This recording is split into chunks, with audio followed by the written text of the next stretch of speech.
सत्य की खोज किसी भी कीमत पर करके ही रहूंगा।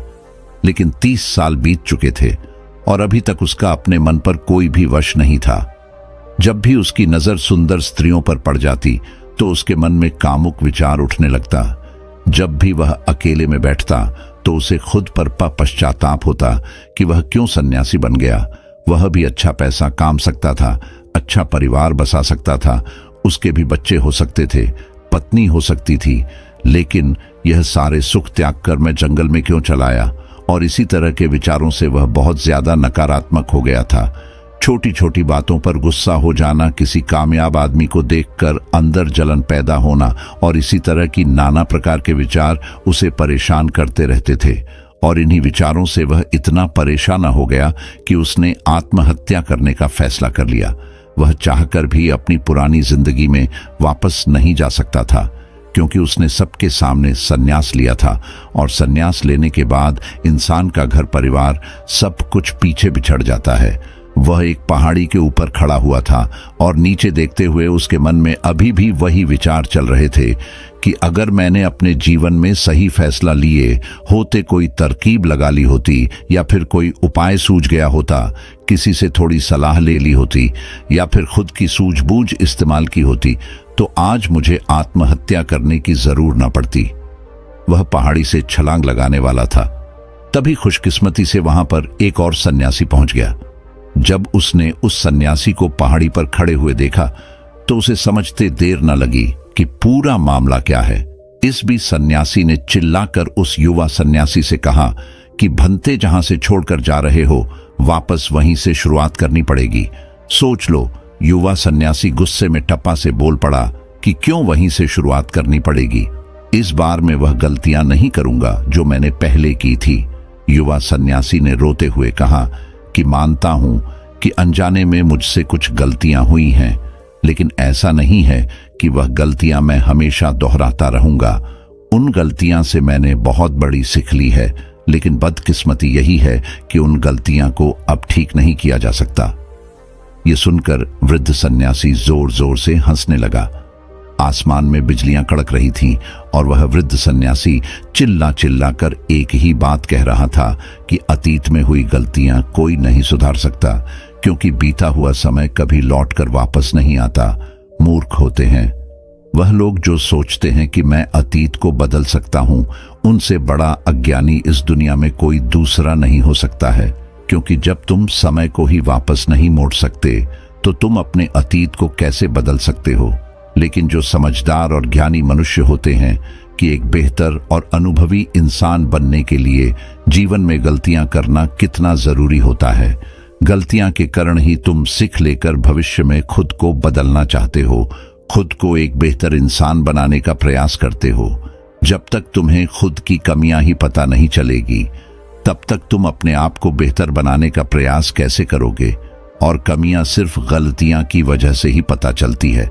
गलत करते हैं वह माँ बाप जो अपने बच्चों को गलतियां करने का मौका ही नहीं देना चाहते। जीवन वह युद्ध का मैदान होता है जहां पर एक इंसान गलतियां करके खुद को योद्धा बनाता है। और जो इंसान यह सोचता है कि मैं जीवन में कोई भी गलती ही नहीं करूंगा, तो इसका मतलब यह है कि जीवन के रण क्षेत्र में वह हिस्सा ही नहीं लेना चाहता। और जो इंसान युद्ध के मैदान से भाग खड़ा होता है उसे कायर कहते हैं। कायर होते हैं ऐसे लोग जो अपने अतीत की गलतियां से डरकर नई शुरुआत ही नहीं करते हैं। जीवन तो चलते रहने का नाम है। चलते हुए इंसान गिरता भी है, रोता भी है, लेकिन रुकता कभी नहीं है। वह फिर खड़ा होता है, फिर चलता है, क्योंकि जीवन चलते रहने का नाम है। बूढ़े सन्यासी ने कहा कि आज मैं तुम्हें ऐसे 5 तरीके बताने वाला हूं जिनका पालन पुर करके तुम अपने अतीत की गलतियां को अपनी ताकत में बदल सकते हो। बूढ़े सन्यासियों ने पूछा कि क्या तुम वह तरीके सुनना पसंद करोगे? अगर सुनना ही चाहते हो तो पूरा ध्यान लगाकर सुनना। सबसे पहले अपने मन में से आत्महत्या का ख्याल निकाल दो, फिर पहाड़ी के इस तरफ आ जाओ ताकि हम बैठकर चर्चा कर सकें। युवा सन्यासी ने सोचा कि थोड़ी देर में तो मैं आत्महत्या कर ही लूंगा, क्यों ना इस आखिरी समय में इस बूढ़े सन्यासी की बात सुन ली जाए। तो यही सोचकर उसने उस बूढ़े सन्यासी से कहा कि तुम्हें 5 तरीके बताने में ज्यादा समय नहीं लगना चाहिए, जल्दी से अपनी बात खत्म करो, फिर मुझे आत्महत्या करनी है। बूढ़े सन्यासी ने ज्यादा समय ना लेते हुए सबसे पहले तरीका बताना शुरू किया। उन्होंने कहा कि सबसे पहले यह जानो कि अतीत में जो भी गलती हुई है वह किसके कारण हुई है, उसके पीछे क्या कारण था। कोई भी गलती करने के पीछे कुछ मुख्य कारण होते हैं। तुम्हें वह कारण पहचानने होंगे। वह कारण या तो कोई मजबूरी हो सकती है या कोई इंसान हो सकता है जिसकी वजह से तुमने यह गलती की, या इसके पीछे तुम्हारा कोई अपना स्वार्थ भी हो सकता है। तुम्हें वह कारण पहचाना है। अगर किसी से धोखा मिला तो क्यों मिला? क्योंकि शायद आपने ज्यादा विश्वास कर लिया होगा। एक बार अगर वह कारण पकड़ में आ जाए तो आपको पता चल जाएगा कि आपकी कमी क्या है, आपकी कमजोरी क्या है। और एक बार अगर किसी गलती के पीछे की वजह समझ में आ जाए तो वह गलती सुधारी जा सकती है, भविष्य में दोबारा घटित होने से रोका जा सकता है। बूढ़े सन्यासी ने बड़ी ज्ञान की बात बताई।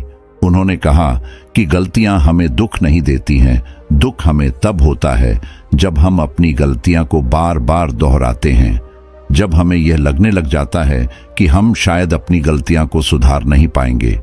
शायद हमारे अंदर उतना आत्मबल नहीं है कि हम अपनी गलतियां से सीख लेकर उन्हें सुधार सके। जब हमें खुद पर इस बात को लेकर संदेह होने लगता है तब हमें पीड़ा होती है। अगर एक बार गलती करके उससे सीख ले ली जाए तो विश्वास करो, जीवन में कोई दुख नहीं रहेगा। इसके लिए हमें उस गलती के पीछे की वजह पता होना बहुत आवश्यक है।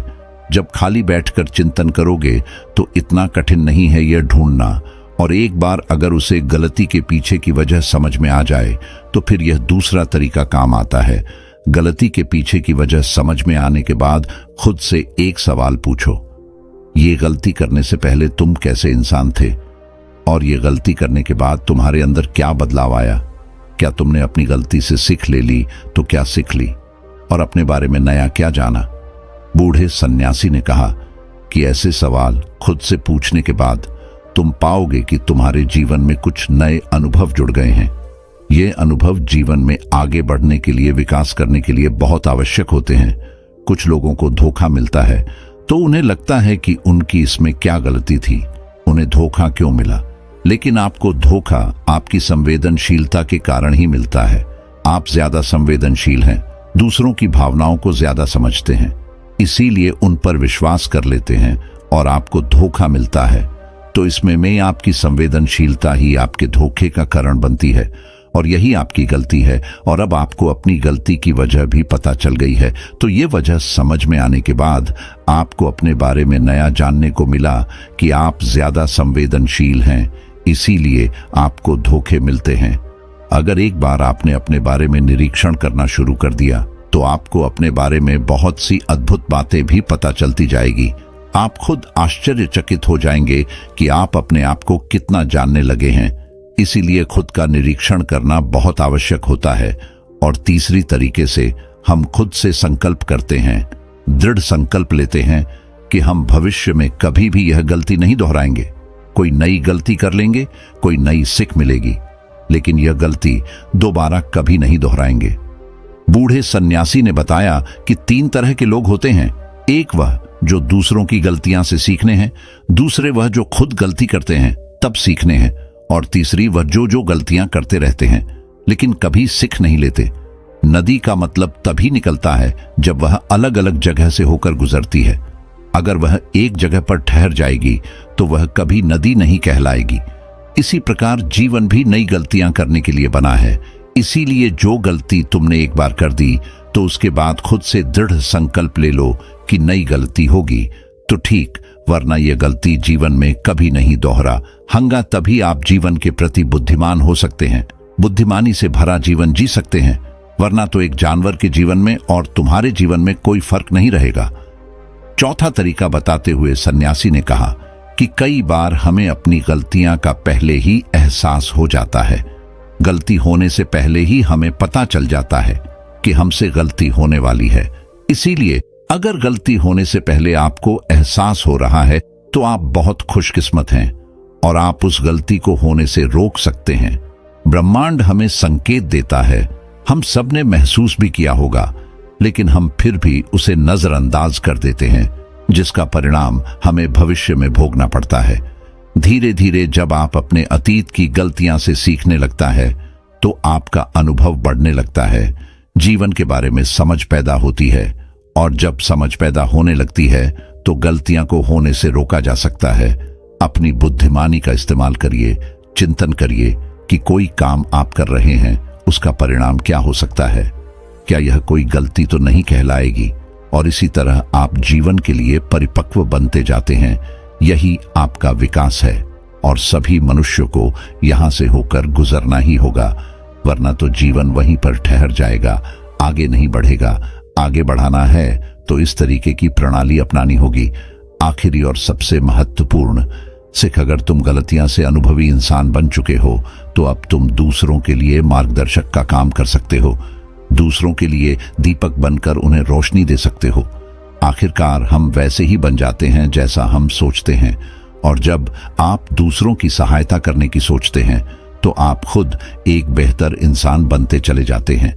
फिर प्रकृति आपकी सहायता करती है, ब्रह्मांड आपको रास्ता दिखाता है, और आप जब मानव जाति का कल्याण करने के कार्य में लग जाते हैं तब वह शास्त्रों में सबसे श्रेष्ठ कार्य माना जाता है। इससे श्रेष्ठ कार्य कोई हो नहीं सकता है जो मनुष्य समस्त जीव जंतुओं और मानव जाति के कल्याण के बारे में सोचते हैं।